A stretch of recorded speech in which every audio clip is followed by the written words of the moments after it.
being here this morning. If you don't know who I am, I'm Erica Hoke. I am a coach and the infertile mom of 4.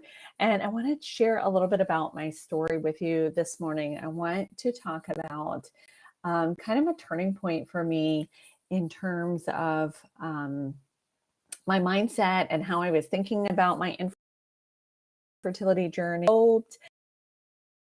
And so I started to somewhere along the lines that I was chasing this idea of getting pregnant. And I had come across magazines, I think it was called Natural Awakenings or something like that, and had read some articles in there about visualization. And so one of the things that I started is I started to actually, as difficult as this might sound, if you're going through infertility and watching this, I started to utilize visualization in a very specific way.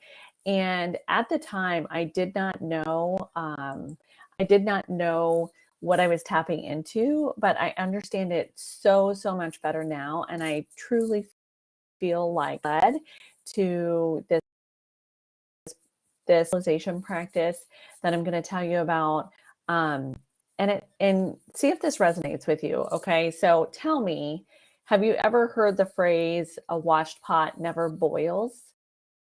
So in the kitchen, pot of water, waiting for it to boil, it will not boil. If you're watching, waiting for it to boil, okay, and then something chased is never caught.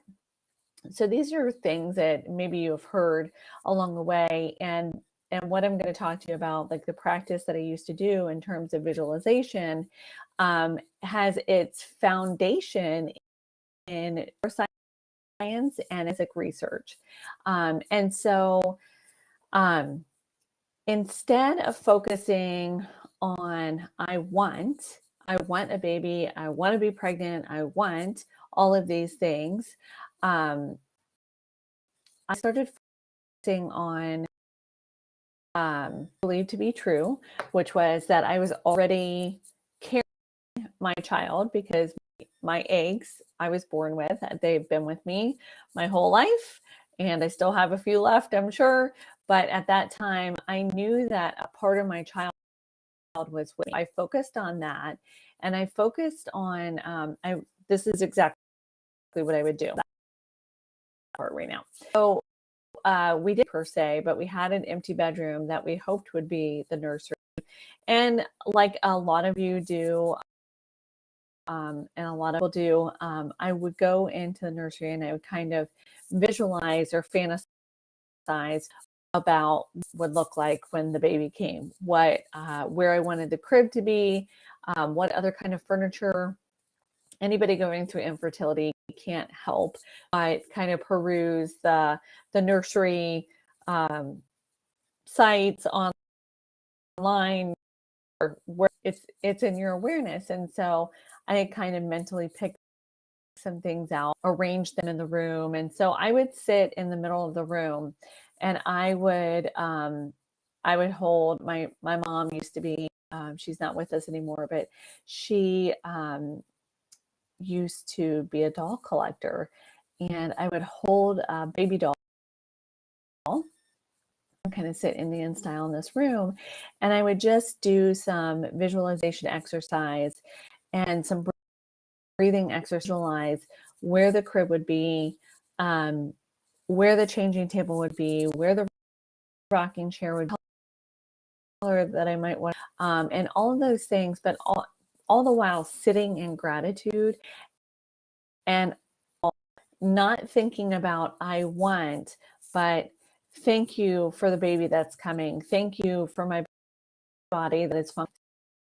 Sitting and gratitude, God for as many things as I could think of, and going through this visualization exercise of what it will when this comes to fruition, when I get pregnant. So just being in that state of mind, not in a future tense, it is to me, right? It's already happening for me. This is what it looks like when my as I'm old. So I helped you. I hope that in some way you can connect your own story to that, and that you can sit in gratitude for whatever you can honestly be grateful, utilize some visualization and help your mind and your coping, because we know that if you can't cope, you can't continue on this infertility journey. So thanks for joining me, and I will catch you next time. Health and blessings.